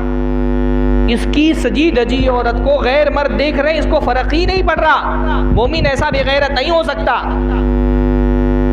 वो कैमरामैन कहाँ का काफिर मुशरिक, वो कैमरा लेकर के आगे से पीछे से उठा के बिठा के लिटा के हर जाविये से फ़ोटो ले रहे हैं। यानी जितने जाविये से कैमरामैन औरत को देख लेता है शादी के दिन, शायद उतने एंगल से तो मर्द भी ने ज़िंदगी पर देखता अपनी बीवी को। ये बेगैरत है, इसको फ़र्क नहीं पड़ रहा। वल्लाही मुसलमान ऐसा बेगैरत नहीं हो सकता। लड़कों ने औरत को कोई दिखाने की चीज़ समझा हुआ है, बीवी कोई दिखाने की चीज़ है। हाँ, हनीमून मनाने जा रहे हैं, मनाओ भाई, इंजॉय करो, कोई मना नहीं करता। हाँ, हलाल दायरे में रह के इंजॉय करो, पर खुद इंजॉय करो ना, दूसरों को क्यों इंजॉय करवाते हो? वो फोटो लगा करके निकाल करके स्टेटस पे लगा रहा है, इंस्टाग्राम पे डाल रहा है, फेसबुक पे डाल रहा है। खुद इंजॉय करो, दूसरों को क्यों इंजॉय करवा रहे हो? तुम क्यों चाहते हो कि तुम्हारी बीवी को कोई गैर मर्द देखे? अच्छा, थोड़ा सा दीनदार है तो नकाब वाली फोटो डालता है। भाई तुम क्यों चाहते हो कि नकाब में भी कोई तुम्हारी बीवी को देखे? इतने बेगैरत क्यों हो? नकाब में भी तुम्हारी बीवी का नाखून भी कोई क्यों देखे भाई? हाँ, वो तो ऐसा हो गया है ना कि बीवी को लोगों ने दिखाने की चीज लड़कों ने समझा हुआ है। वैसे शादी ही हो रही है 25-30 साल की उम्र में। बुढ़ापे में जब आदमी को औरत मिलेगी तो उसको लगेगा मेरे पास जो है वो किसी के पास नहीं है। अब लड़के बूढ़े होकर के ही शादी कर रहे हैं तो उनको लगता है अरे मैं क्या पा गया जो किसी के पास नहीं। सबके पास होती है भाई, अकेले तुम्हारे पास नहीं है, किसी के पास 2-3 भी होती हैं। हाँ, तो ये कोई दिखाने की चीज है? जैसे आदमी बड़ा मोबाइल लेता है दिखाते हुए चलता है। हाँ, कोई आदमी कार लेता है तो दिखाता है, बाइक लेता है कोई 300-400 सीसी की चाहता है लोग देखें। अब ये लड़का शादी कर रहा है तो ये चाहता है लोग इसकी बीवी को भी देखें। कितनी अफसोसनाक सूरत है। मुसलमान कितना बागैरत होता है मुसलमान शौहर, उसका अंदाज़ा इस बात से लगाइए। एक मरतबा अल्लाह के नबी सल्लल्लाहु अलैहि वसल्लम ने सहाबा के सामने अपना ख्वाब बयान किया। अल्लाह के नबी सल्लल्लाहु अलैहि वसल्लम ने सहाबा को बताया। हज़रत अबू बकर, उमर और सारे सहाबा अल्लाह के नबी की मजलिस में बैठे हैं। फजर की नमाज के बाद अल्लाह के नबी बैठे, कहा आज मुझे ख्वाब में एक बड़ा खूबसूरत सा महल दिखाया गया और उस खूबसूरत से महल के बाहर सफ़ेद महल, और उस सफ़ेद महल के बाहर मैंने देखा एक हूर वुज़ू कर रही है। तो मुझे लगा कि इतना खूबसूरत महल मेरा होगा और ये मेरी हूर होगी। तो मैंने फरिश्ते से पूछा ये किसका महल है और ये किसकी हूर है? तो फरिश्ते ने बताया ये हज़रत उमर का महल है, ये हज़रत उमर की हूर है, जन्नत में जिनका निकाह हज़रत उमर से होगा। कहा ये हज़रत उमर का महल है और ये हज़रत उमर की हूर है। अल्लाह के नबी फरमाते हैं हज़रत उमर सामने बैठे थे, उनको मुखातब करते हुए, उमर जैसे ही मैंने तुम्हारा नाम सुना मुझे फ़ौरन तुम्हारी गैरत याद आ गई और मैंने अपनी नज़रें फेर ली कि कहीं उमर तुमको इस बात पे ना गैरत आ जाए कि अल्लाह के नबी आपने मेरी हूर को क्यों देख लिया। इतना बागैरत होता है मोमिन मर्द, दुनिया में उसकी बीवी ही नहीं, जन्नत में जो उसकी हूर है उसके बारे में भी उसकी ख्वाहिश होती है कि उसको किसी की निगाह ने उसके हुस्न को आलूदा ना किया हो। हज़रत उमर रोने लगे, कहा अली का आगार या रसूल अल्लाह, अल्लाह के रसूल क्या मैं आप पे गैरत करूँगा। ऐसा मुसलमान शौहर को ऐसा गैरतमंद होना चाहिए, मुसलमान भाई को गैरतमंद होना चाहिए। आप भाई हैं, आपकी बहन कहाँ पढ़ रही है, किससे मिल रही है, उसकी सहेलियाँ कैसी हैं, किन लोगों से राब्ते में रहती है, घर से कॉलेज के लिए स्कूल के लिए निकलती है तो पहुँचती है कि नहीं पहुँचती, कॉलेज पहुँच करके उसकी मशगूलियात क्या होती हैं। भाई को गैरत होती है ना। हज़रत मरियम पर जब इल्ज़ाम लगा तो बनी इसराइल के लोगों ने उनसे क्या कहा, या उख्ता हारून मा काना अबूकी इम्राअ सूइन व मा काना उम्मुकी बग़िया, ए हारून की बहन कुछ गलत काम करे, भाई की गैरत पर पहले ठेस पहुंचनी चाहिए। भाई की गैरत कैसी होती है अंदाज़ा लगाइए। अल्लाह के नबी सल्लल्लाहु अलैहि वसल्लम ने हज्जतुल विदा के मौके पे हज़रत अब्दुर्रहमान इब्न औफ से कहा आयशा को ले जा करके, क्योंकि उनके कुछ मनासिक रह गए थे, कहा इनको लेकर के जाओ हरम की हुदूद के बाहर से, वहाँ से तनीम था ना, वहाँ से दोबारा वो एहराम बांध करके आएंगी, अपने बक़िया मनासिक अदा करेंगी। अब्दुर्रहमान इब्न औफ हज़रत आयशा के क्या लगे, अब्दुर्रहमान इब्न अबी बकर हज़रत आयशा के क्या लगे, भाई लगे। अब्दुर्रहमान इब्न अबी बकर, हज़रत आयशा भी हज़रत अबू बकर की बेटी, गालिबन सही मुस्लिम की रिवायत है। हज़रत आयशा को ऊँट पे बिठाया, अपना आगे बैठे कजाबे पर, लंबा फासला होता है हाँ, और ले करके चले। जब आबादी से बाहर आ गए, हज़रत आयशा ने अपना चेहरा छुपाया हुआ था, उन्होंने चेहरा खोल लिया कि अब कोई मर्द देखने वाला नहीं है, इलाका सुनसान है, चेहरा खोल लिया। जैसे ही उन्होंने चेहरा खोला, अब्दुर्रहमान इब्न अबी बकर ने जो हाथ में सोटा लिया हुआ था उससे मारा हज़रत आयशा के पैर पे, कहा चेहरा बंद करो। हज़रत आयशा ने कहा अरे भाई ये गैर आबादी वाला इलाका है, यहाँ कोई मर्द नहीं मुझे देखने वाला। पर अब्दुर्रहमान इब्न औफ की गैरत देखिए, ऐसे इलाके में जो कोई मर्द देखने वाला नहीं है उसमें भी अपनी बहन के लिए गवारा नहीं कर देगी वो चेहरा खोल करके चले। मुसलमान भाई को ऐसा गैरतमंद होना चाहिए हाँ। लेकिन हमारे माशरे से गैरत ही चली गई, ना भाई को बहन की फ़िक्र, ना बाप को बेटी की फ़िक्र, ना शौहर को बीवी की फ़िक्र, किससे आ रहे हैं, किन से मिल रही है, कौन उनके घर में आता है, कोई फ़िक्र नहीं है। अल्लाह के नबी ने ऐसे आदमी को कहा कि ऐसा आदमी दयूस है। हमारे माशरे में बेहयाई का असल सबब दयूसियत है। अच्छा, मुसलमान मर्द अगर बागैरत होगा, उसकी गैरत का तकाजा सिर्फ ये नहीं होता कि वो अपने घर की औरतों की इज्जत की हिफाजत करता है। जो मुसलमान बागैरत होता है वो दूसरी की बहन को भी अपनी बहन समझता है। गैरत का तकाजा ये है कि जैसे तुम अपनी बहनों के बारे में गैरतमंद हो कि मेरी बहन की इज्जत पर किसी की हाथ ना लगे, वैसे ही दूसरों की बहनों के बारे में भी बागैरत रहो कि उनकी इज्जत पर तुम्हारा हाथ ना जाए। हमारे यहाँ ये बहुत बड़ा मसला है कि शरीफ घरानों में, शरीफ घरानों की बात मैं इसलिए कर रहा हूँ क्योंकि ये मसला वहाँ का है। शरीफ घरानों में लड़कियों पे तो बहुत पाबंदी है, घर से बाहर नहीं जा सकती हैं, मोबाइल नहीं यूज़ कर सकती हैं, किसी गैर मर्द से इनका ताल्लुक़ नहीं बनना चाहिए। पर लड़कों को आज़ाद किया हुआ है, लड़के जाएं, किसी की इज्जत को दागदार करें, किसी की इफ़्फ़त को तार तार करें। वो तो किसी की इज्जत को दागदार करके आएगा और बड़े शौक़ से अपने भाभी को बताएगा फ़लाँ लड़की से मेरा चक्कर चल रहा है, अपनी अम्मा को बताएगा फ़लाँ लड़की से मैं राब्ते में हूँ। माँ बाप को उससे कोई फ़र्क नहीं पड़ता। नहीं, मुसलमान मर्द अगर बागैरत है ना, तो इस गैरत का तकाजा ये कि भाई तुम अपनी बहन को चाहते हो ना, यानी दूसरों की बहन के बारे में बताएंगे वैलेंटाइन डे के दिन ये गिफ्ट दिया, और कोई पूछ ले कि तुम्हारी बहन को क्या गिफ्ट मिला है तो हाँ। अगर तुम किसी की घर की को गंदा करोगे तो वो गंदगी लौट के तुम्हारे घर में भी आएगी। माशरे में जब हम एक गंदगी फैलाते हैं तो उससे जो मर्ज फैलता है, मर्ज फैलेगा तो हमारा घर भी महफूज नहीं रहेगा। एक फहाशी की तहजीब और निज़ाम को बढ़ाने में अगर आप सपोर्ट करेंगे तो ये निज़ाम आपके घर को भी चपेट में लेगा, आपकी बहनें और बेटियां भी इसकी चपेट में आएंगी। इसलिए इस निज़ाम को नकार दो, अपने घर को पाकदामन रखो। तो दूसरी चीज़, पहली चीज़ क्या, तरबियत में तकवा पैदा किया गया है सारे मुसलमानों में। दूसरी चीज़ हया, गैरत पैदा की गई है मर्दों में। तीसरी चीज़ औरतों में हया, औरतों की तरबियत ऐसी की गई है कि वो बाहया बने। बचपन से लड़की की तरबियत ऐसी की जाए कि उसके अंदर हया का शूर पैदा हो।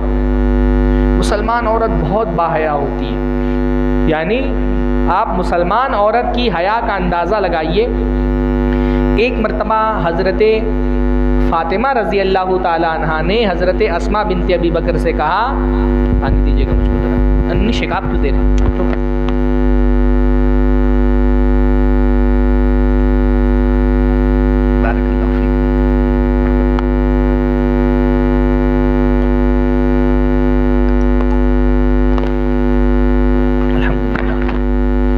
मुसलमान औरत कितनी बाहया होती है इसका अंदाज़ा लगाइए आप। हज़रत फ़ातिमा ने एक मरतबा हज़रत अस्मा से कहा कि अस्मा, मुसलमान औरतों को मदीना में कब्रिस्तान ले जाने का जो तरीक़ा है, मुस्लिम औरत का जनाजा, उन्होंने कहा मुझे ये तरीक़ा पसंद नहीं। मुसलमान औरत का जनाजा जिस तरह से कब्रिस्तान ले जाया जाता है, कहा मुझे ये तरीक़ा पसंद नहीं। हज़रत अस्मा ने कहा क्यों? तो कहा देखो, कफन पहना दिया जाता है औरत के जनाजे को, है ना, कफन पहना करके चारपाई पे रख दिया जाता है। पहले ज़मानों में ताबूत नहीं चलते थे, कफन पहना करके उसको चारपाई पे रख दिया जाता है और उसके बाद जनाजे के ऊपर चादर डाल दी जाती है। बल्कि चादर सिर्फ औरतों ही के जनाजे पे डाली जाती थी, मर्दों के जनाजे पे चादर नहीं डाली जाती थी अल्लाह के नबी के ज़माने में। तो जनाजे पर चादर डाल दी जाती है, फिर उसको उठा करके कब्रिस्तान तक ले जाया जाता है। पर जब जनाजा लेके जाया जाता है तो सारे ही मर्द होते हैं और जनाजे को बुलंद किया जाता है तो सबकी नज़र में वो जनाजा होता है। और जनाजे पे गर्चे चादर डाल दी जाती है, चादर से जनाजा तो छुप जाता है, लेकिन जो जिस्म की बनावट है वो तो चादर से नहीं छुपती। भाई एक औरत मोटी है, पतली है, लंबी है, नाटे कद की है, चादर से वो तो नहीं छुप सकती। कहा मुझे बहुत हया आती है ये सोच करके कि मेरे मरने के बाद इस तरह से मेरा जनाजा ले जाया जाएगा, सारे मर्द देखेंगे, चादर गर्चे होगी लेकिन चादर से जिस्म की बनावट जो फिगर होता है वो तो नहीं छुपेगा। मुझे ये तरीक़ा नहीं पसंद। कितनी हया है। मरने के बाद जनाजे को भी कोई इस नज़र से देखे कि जिस्म की बनावट उस पर ज़ाहिर हो, कबूल नहीं है। या मुसलमान औरत लिबास उतार करके नाच रही इंस्टाग्राम पे, हाँ। तो हज़रत अस्मा ने कहा मैं आपको वो तरीक़ा बताती हूँ जो तरीक़ा मैंने हबशा में देखा है कि जब जनाजा औरत का लिटा दिया जाता है तो उस जनाजे के ऊपर खजूर के पत्ते डाल दिए जाते हैं, फिर उसके बाद चादर डाली जाती है तो उन खजूर के पत्तों की वजह से जिस्म की बनावट जाहिर नहीं होती।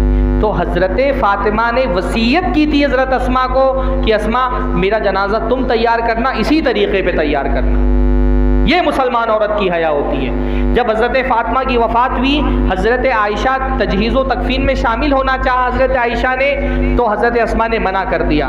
हज़रत आयशा ने जाकर के हज़रत अबू बकर से शिकायत की तो हज़रत अबू बकर ने जब उनसे पूछा तो हज़रत अस्मा ने पूरा वाक़या बयान किया। मुसलमान औरत इतनी बाहया होनी चाहिए।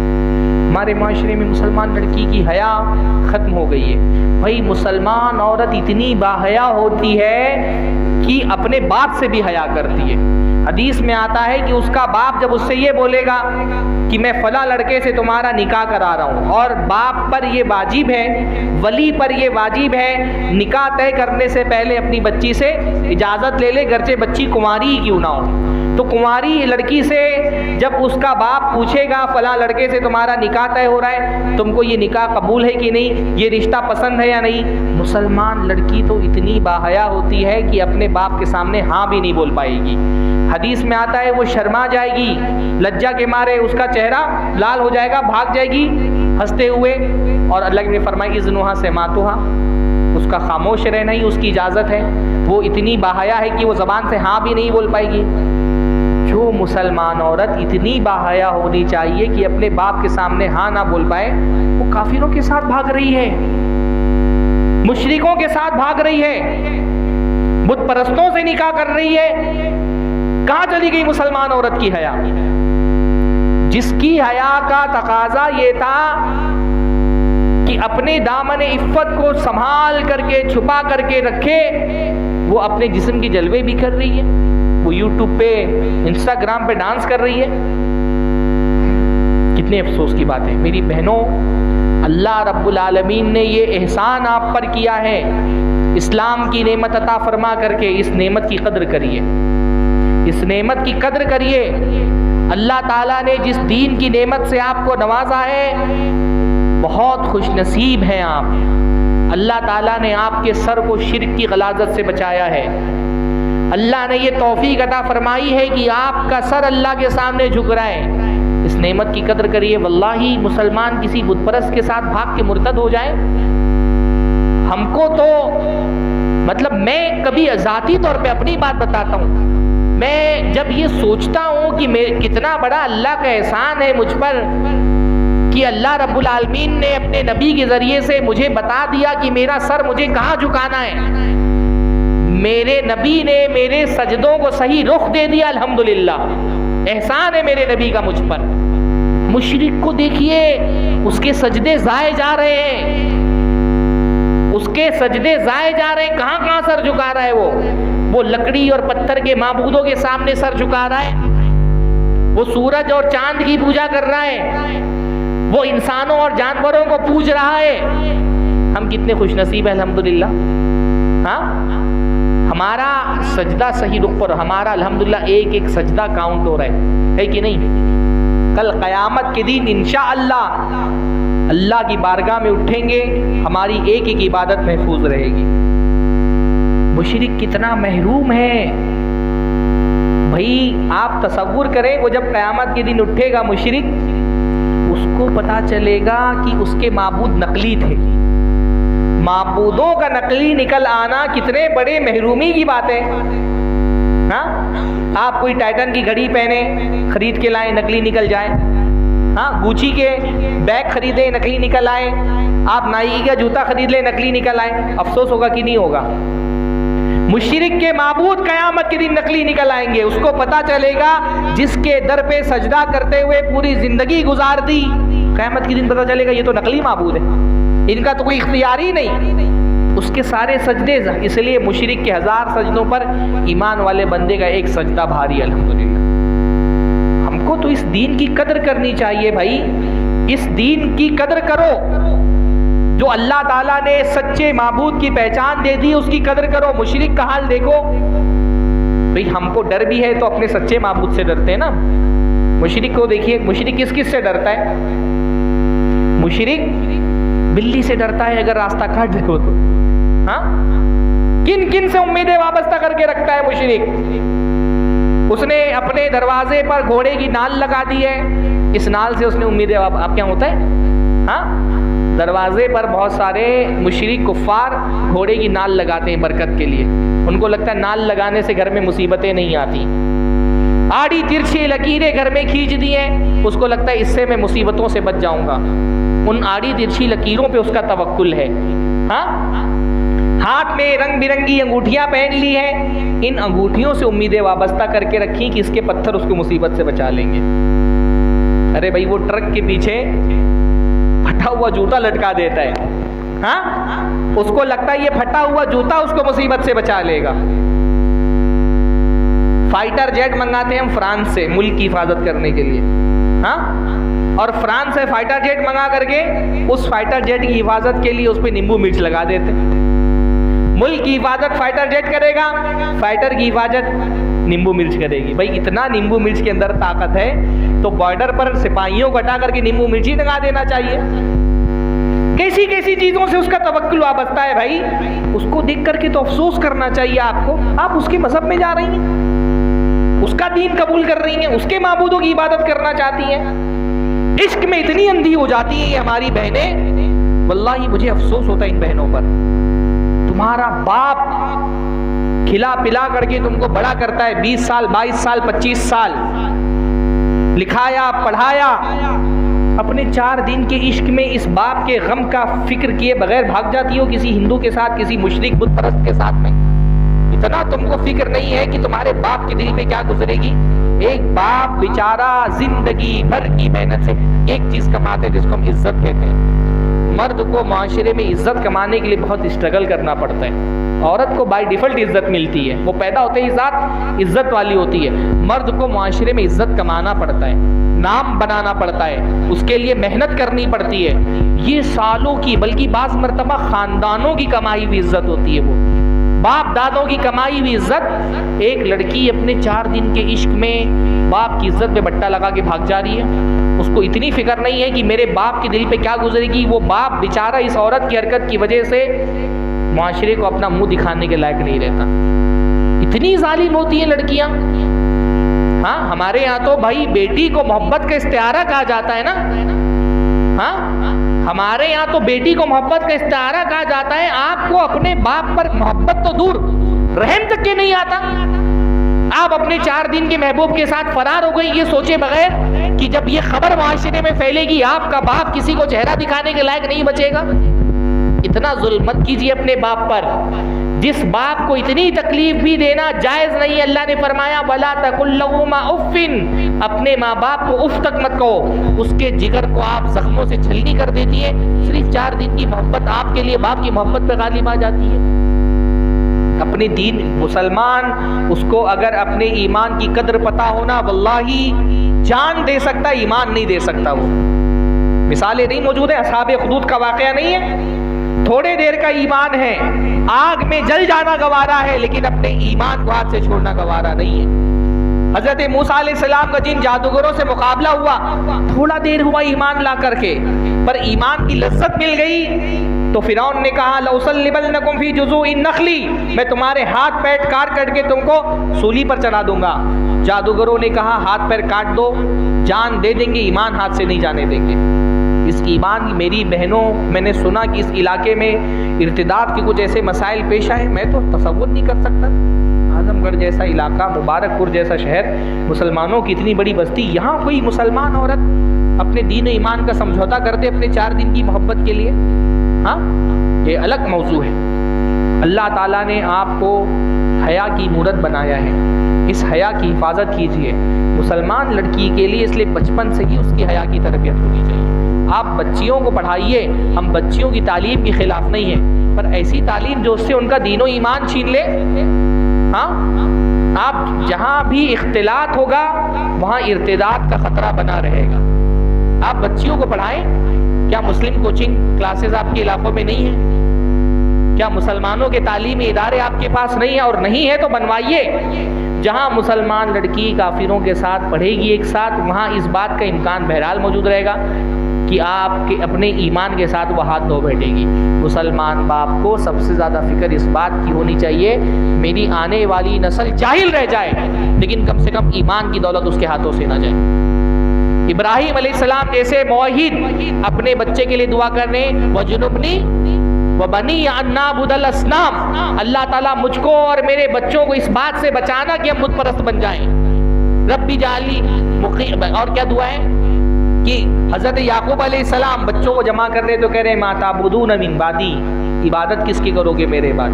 हाँ, वजअलना मुस्लिमैनि लका व मिन ज़ुर्रियतिना उम्मतम मुस्लिमतन लक, अल्लाह मुझको भी मुसलमान बना के रखना, मेरी आने वाली नस्ल को भी मुसलमान बना के रखना। इसलिए बच्चियों को हया सिखाइए।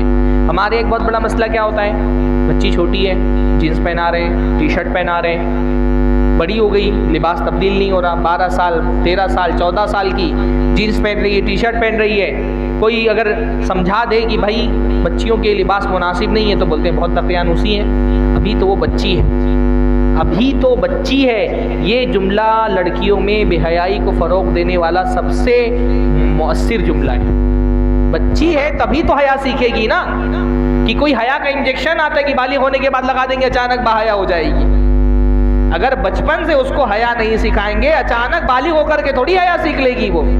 बचपन से उसको हया पर उसकी तरबियत कीजिए, उठने बैठने का सलीका उसको सिखाइए, हाँ, पहनने ओढ़ने का ढंग उसको सिखाइए, चलने का सलीका उसको सिखाइए। माँ बाप का यही तो काम होता है, ख़ास तौर पे माँ का काम होता है बच्ची को हया पर उसकी तरबियत करना, ये हमारी जिम्मेदारी है। तो पहले नंबर पे तो जहनी तरबियत में पहले तकवा, फिर गैरत, फिर हया। फिर अगले मरहले में इस्लाम ने जहनी तरबियत के बाद दूसरा काम किया है, निज़ाम समाज का ऐसा बनाया है जिससे माशरा फहाशी से महफूज हो सके। और उस निज़ाम में सबसे पहले क्या किया है, हलाल को इतना आसान और अवेलेबल कर दो कि लोग हराम की तरफ जाए ही नहीं, है ना भाई। पहली चीज़ जो इंसान को ज़िना से रोकती है वो उसके अंदर का खौफ, दूसरी चीज़ सेटिस्फेक्शन। नहीं, उसके लिए जिसके लिए हलाल अवेलेबल है, अगर वो मुत्तकी है तो अपने आप को हराम से बचा लेगा, है ना। इसलिए शरीयत ने मुआशरे में निकाह को आसान किया है ताकि ज़िना मुश्किल हो जाए। आज मुआशरे में ज़िना आसान हो गया है क्योंकि निकाह मुश्किल है मुआशरे में। जितना आप चाहते हैं कि मुआशरे में ज़िना को ख़त्म किया जाए, उतना ही निकाह को आसान करिए। भाई इंसान की फितरत में अल्लाह रब्बुल आलमीन ने एक दूसरे सिन्फ के लिए कशिश रखी है। उस कशिश को अगर हलाल से रास्ता नहीं मिलेगा तो वह हराम की तरफ ही जाएगी। इसलिए शरीयत ने भाई सबसे पहला काम शरीयत ने किया है, टाइम पर शादी करो। ज़िना के आम होने की बहुत बड़ी वजह यह है शादियाँ ही टाइम पर नहीं हो रही है। बता रही है, खास तौर पे मैं आजमगढ़ मऊ के इलाके में देख रहा हूँ भाई 30-30 साल के लड़के, इनको लड़का ही बोलते हुए शर्म आती है। हाँ, 30-30 साल के लड़के, 35 साल के लड़के, शादी ही नहीं हो रही। इनको लड़का बोले, इनको मर्द बोले, क्या बोले, इनको समझ में नहीं आता है। हाँ, ये निकाह की उम्र आहिस्ता आहिस्ता नहीं, पहले जमाने में ही होता था कि लड़का 10वीं कर लेगा तो शादी करा देंगे, बल्कि 4वीं-5वीं में शादी करा देते थे। यहाँ पे जो बुजुर्ग लोग बैठे होंगे 18-20 साल, 17 साल, 16 साल पे शादियाँ हो जाती थी। फिर ये हुआ कि 10वीं कर ले, फिर 12वीं कर ले, फिर ग्रेजुएशन कर ले, PhD कर लेगा तो शादी करेगा। अब तो PhD भी कर लिया है तो नौकरी मिल जाएगी तो शादी करेगा। यानी बोलते लड़का पैरों पे खड़ा हो जाए तब निकाह होगा उसका। पैरों पे खड़ा करते करते उसको उस उम्र में पहुंचा देते हैं जहाँ उसके घुटनों में दर्द शुरू हो जाता है। हाँ, मैं तो निकाह पढ़ाने जाता हूँ, देख करके अफसोस होता है, बुढ़े बुढ़े लड़के दूल्हे बन कर के आए, सर पे बाल नहीं बचे, हाँ, दूल्हे बन कर के आए। भाई शादी जल्दी करिए। हमारे माशरे में निकाह में ताख़ीर बहुत बड़ा मसला है। हाँ, मैं तो सिर्फ मसला कह रहा हूँ, हदीस में इसको फितना कहा गया है। अल्लाह के नबी फरमाते हैं, इज़ा अताकुम मन तरज़ौना दीनहु व खुलुक़हु फ़ज़व्विजूहु। जब तुम्हारे पास तुम्हारी बच्चियों के लिए ऐसे लड़कों के रिश्ते आए जिनके दीन और अखलाक से तुम राजी हो तो अपनी बच्चियों की शादी करा दो।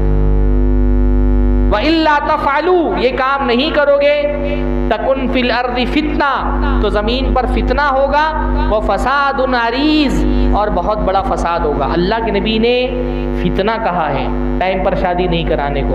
फसाद का है बहुत बड़ा फसाद, टाइम पर शादियाँ नहीं कराना, और वो फसाद हम अपनी नज़रों से देख रहे हैं। भाई अगर माशरे में, जैसे मैंने कहा ना, तकवा अगर दिल के अंदर होगा इंसान हर गुनाह से बच जाएगा, ज़िना से बच जाएगा। पर हम सब ये जानते हैं ना कि लड़कों में तकवा इतना नहीं है अब कि है। भाई तकवे का इंडिकेटर होता है फजर की नमाज। आपके यहाँ फजर की नमाज में कितने नौजवान मौजूद होते हैं? जिस आदमी का तकवा उसको नींद से उठा करके फजर के वक्त मस्जिद में नहीं ला सकता, उसका तकवा ज़िना से कैसे रोकेगा उसको? भाई तकवा होगा तो वो मस्जिद में भी दिखाई देगा ना। नहीं है तकवा नौजवानों में। तकवा होगा तो ठीक है, अगर निकाह नहीं भी कर पा रहा तो रोजे रखेगा। कितने कुंवारे आप में से जो रोजा रखते हैं? है कोई कुंवारा जो रोजा रखता हो? हाँ, कितने कुंवारों को आपने देखा है कि वो अपनी पाकदामनी के लिए रोजा रखते हैं? भाई ये सूरत हाल माशरे में मौजूद है ना। मैं तो नहीं जानता किसी कुंवारे को कि वो रोजा रखता हो। एक ज़रूरत जो 15, 16, 17 साल से शुरू हो गई है लड़के की, आप ये तवक्को करते हैं कि हमारे दौर में वो 30 साल तक के रोज़ा रखता रहेगा? नहीं रखेगा रोज़ा वो। इसलिए टाइम पर शादी कराइए भाई। अच्छा, टाइम पर शादी मतलब क्या होता है? लोग बोलते हैं वक्त पर शादी का मतलब क्या होता है? शादी का वक्त कब होता है? शादी एक मर्द और औरत की जिस्मानी ज़रूरत है। अल्लाह ताला ने जिस्मानी ज़रूरतों के हवाले से ये इंतज़ाम कर दिया है ना कि जिस्मानी ज़रूरतें कोई बाहर से नहीं बताता, खुद हमारा जिस्म बता देता है हमारी जो ज़रूरत होती है। भाई आपके जिस्म को जब खाने की ज़रूरत होती है तो कोई बाहर से आके नहीं बताता ना, भूख लगती है आपको समझ में आ जाता है कि जिस्म को खाने की ज़रूरत है, प्यास लगती है आपको समझ में आ जाता है पानी की ज़रूरत है। लड़के का बालिग हो जाना इस बात की अलामत है कि उसको निकाह की ज़रूरत उसके जिस्म को है। बल्कि भाई बालिग मतलब अरबी में क्या होता है? बालिग मतलब पहुंचा हुआ, तो बालिग का मतलब क्या होता है? वो शख्स जो निकाह की उम्र को पहुंच गया। कुरान ने फरमाया हत्ता इज़ा बलगुन निकाह, जब लड़का निकाह की उम्र को पहुंच जाए तो आसानी से शादियां कराइए। 5 मिनट और लूं, है इजाज़त ना भाई? इसलिए निकाह में ताख़ीर क्यों हो रही है? मेयार नहीं मिल रहा। ये मेयारात थोड़ा सा नीचे लेकर के आइए इसको।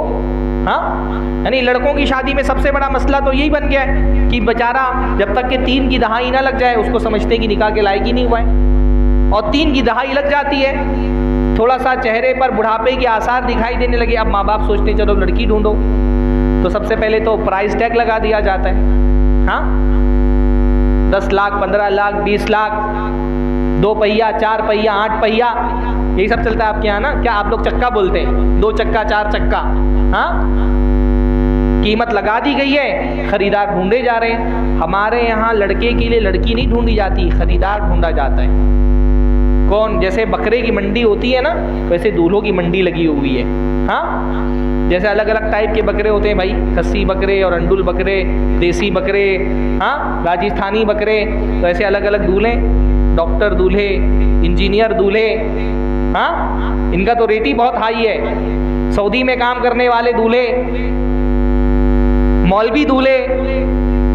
हाँ, मौलवियों का रेट वैसे तो माशरे में कुछ नहीं है, 5,000 पे नौकरी करेंगे, पर जहेज की मार्केट में इनका भी रेट हाई है। 2 चक्के से कम पे तो आजकल मौलवी भी नहीं मिल रहे हैं। क्या रेट चल रहा है मौलाना आजकल? हाँ, 2 चक्का नहीं मिल रहा है। हाँ, इधर नहीं चलता है, वरना हमें शहरों में तो ये सूरत हाल बन गई है, मौलवी भी जहेज लिए बगैर शादी नहीं कर रहा। भाई बहुत सारी जगहों पर नहीं चल रहा का मतलब ये नहीं कि लोग नहीं ले रहे हैं, मांगना नहीं पड़ रहा। ये बोलिए कि मांगते नहीं है, और मांगते इसलिए नहीं क्योंकि बगैर मांगे मिल जा रहे हैं। जहाँ बगैर मांगे मिल जाए वहाँ मांगने की जरूरत। फ़िक़्ह में कायदा है अल मारूफ उर्फन कल मशरूत शर्तन, जो चीज़ मारूफ में पहले से तय हो वो मशरूत की तरह होती है। जब पहले से पता है कि मिल जाएगा, रिश्वत कोई मांगता है? नहीं। जो पासपोर्ट बनाने वाला आता है वो आपसे बोलता नहीं मुझे रिश्वत चाहिए, आपको पता है कि देना पड़ता है तो आप भी देते हैं। और वो आप रिश्वत बोल के नहीं देते ना, रिश्वत बोल के नहीं देते। हाँ, हमारे यहाँ रिश्वत को कहा जाता है खर्चा पानी, मिठाई, चाय पानी। ऐसे ही जहेज को हदिया बोल करके दिया जाता है, हदिया है, तोहफा है, हम खुशी से दे रहे हैं। तो भाई बड़ा मसला तो यही है कि जितनी कीमत लगाई वो कीमत ही नहीं मिल रही। मांगते, मैं मानता हूँ कि मांगते नहीं है, अहले हदीस नहीं मांगते, अहले हदीस डायरेक्ट नहीं मांगते, वो घुमा के मांगते। हाँ, वो ये नहीं बोलेंगे कि हमको चाहिए, वो बोलेंगे हमको तो कुछ नहीं चाहिए, जो देंगे अपनी बेटी को देंगे। जहेज मांगने का सबसे अच्छा तरीका यही है, आगे का दरवाज़ा बंद कर देते, हमको तो कुछ नहीं चाहिए, पीछे के दरवाजे से लेते, जो देंगे अपनी बेटी को देंगे। टेबल के ऊपर से बोलेंगे हमको कुछ नहीं चाहिए, टेबल के नीचे से बोलेंगे जो देंगे अपनी बेटी को देंगे। भाई हमको तो कुछ नहीं चाहिए, लेकिन इसके भाई की शादी हुई थी तो इतना दिए थे। हाँ, इसके दोस्त की शादी में इतना मिला था। तो मैं नहीं मानता कि मांग चलता नहीं है, मांगते नहीं होंगे क्योंकि बगैर मांगे मिल जाता है। और बाप पे दबाव है तो पता है कि ये देगा, जिसके यहाँ पता चल जाता है ये नहीं देगा उसके यहाँ रिश्ता नहीं करते हैं लोग।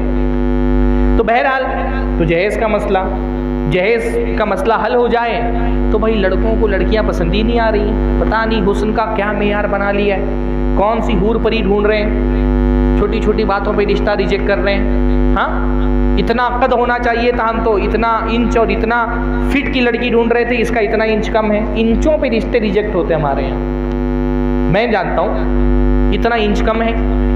हाँ, हम तो मिल्की वाइट ढूंढ रहे थे तो स्नो वाइट है। पहले गोरा काला चलता था, अब तो शहरों में ये कि मिल्की वाइट चाहिए, ये स्नो वाइट है। मेरी गोरे में भी इतनी वैरायटी हो गई है। देखा भाई ठीक है, शरीयत इसमें पाबंदी नहीं लगाती कि आप लड़की की खूबसूरती देख लें, पर पहली बात तो ये कि खूबसूरती किसके लिए मेयार है? लड़के के लिए ना। तो लड़का देख ले उसको लड़की पसंद है कि नहीं पसंद है, पर हमारे यहाँ लड़के को देखने की बारी ही नहीं आती। लड़के से पहले माँ देख करके रिजेक्ट कर दे रही है, बहनें देख करके रिजेक्ट कर दे रही हैं। भाई बहन को क्या लेना देना है लड़की की खूबसूरती से? असल तो बंदे को अपनी इफ्फत बचाने के लिए अगर खूबसूरत बीवी चाहिए तो वो खुद देख ले, पर लड़का देख ही नहीं रहा। बाज इलाकों में तो मैंने देखा बहनोई देखने के लिए जा रहे हैं। बहनोई किस हिसाब से देख रहे हैं भाई? बहनोई के लिए तो हलाल ही नहीं है, पर हमारे यहाँ बाज लोग दामाद की इज्जत इसमें समझते हैं कि लड़की देखने जा रहे हैं, साले के लिए तो चलो तुम भी चलो देख के आओ। बाप देख करके रिश्ता रिजेक्ट कर रहा है, लड़का देख ले। और भाई खूबसूरती देखो, पर खूबसूरती को असल मेयार मत बनाओ। क्या फर्क, बहुत एक जिंदगी का एक अरसा गुजर जाने के बाद, मैं तजर्बे की बात बता रहा हूँ, 2-5 साल निकाह के गुजर गए, खूबसूरती बहुत ज़्यादा मैटर नहीं करती। फिर आप मालूम करिए जिनको खूबसूरत बीवियाँ मिली हैं वो अपने घर में मोबाइल ज़्यादा देखते हैं, बीवी को ज़्यादा देखते हैं। मालूम करिए, एक अरसा गुजर जाने के बाद बहुत ज़्यादा फ़र्क नहीं पड़ता बीवी खूबसूरत है कि नहीं, इस पर फ़र्क पड़ता है कि वो दीनदार है कि नहीं, वो खिदमत गुजार है कि नहीं, वो बच्चों का अच्छा ख्याल रखती कि नहीं, वो बच्चों की सही तरबियत कर रही कि नहीं। इसको मेयार बनाइए। खूबसूरती को इतना हाय, मैं अपने गाँव में जानता हूँ भाई, मतलब बाज़ रिश्ते एड़ी फटी होने की जैसे रिजेक्ट कर रहे कि एड़ी फटी थी। हाँ, चमड़ियाँ हाथ से निकलती है ना, हमारे नौहरना कहते हैं उसको, उसकी वजह से रिश्ता नहीं हो रहा था एक लड़की का, उसके हाथ की चमड़ियाँ बार बार फट जाती थी, निकल जाती थी। तो हुस्न को बहुत कोई आला मेयार मत बनाइए। ऐसे ही लड़कियों को भी चाहिए कि बहुत आला मेयार मत रखो, सादगी से निकाह करो। हमारे यहाँ बहुत सारे इलाकों में, बिहार में, यूपी में बहुत सारे इलाकों में हर औरत को सरकारी लड़का नौकरी करने वाला चाहिए।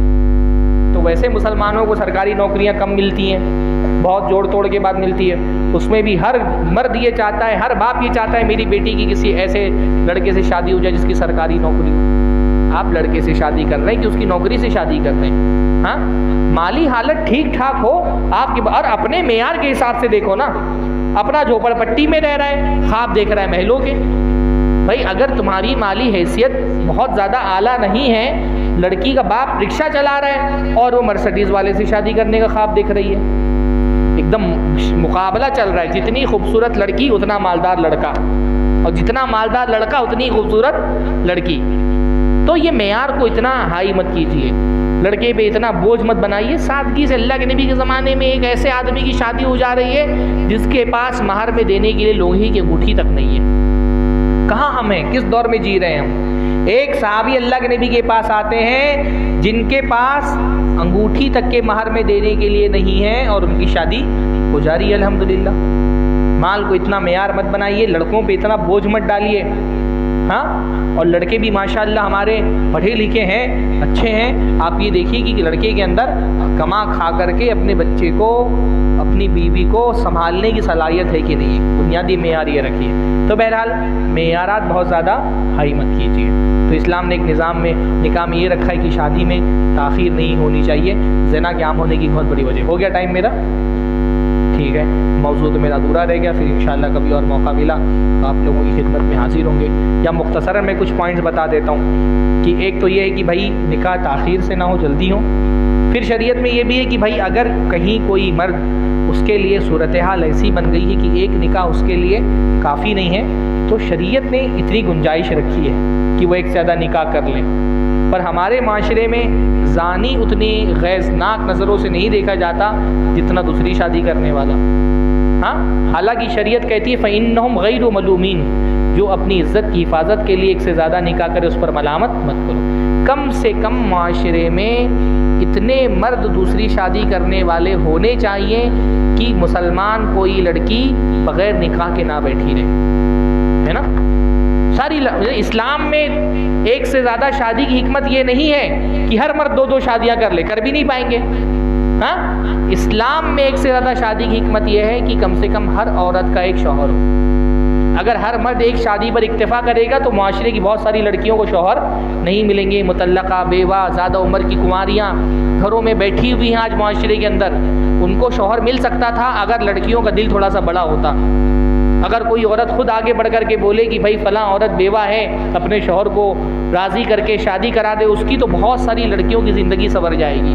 पर औरतों का दिल इतना फराख नहीं है, इसलिए मर्द बाज़ मरतबा डरता है कि दूसरी के चक्कर में पहली भी हाथ से चली जाएगी, और डरना बचा भी है भाई। अगर दूसरी शादी के चक्कर में पहली भी हाथ से चली जाए तो आदमी यही सोचता है कि कम से कम एक तो हाथ में रहे अपने।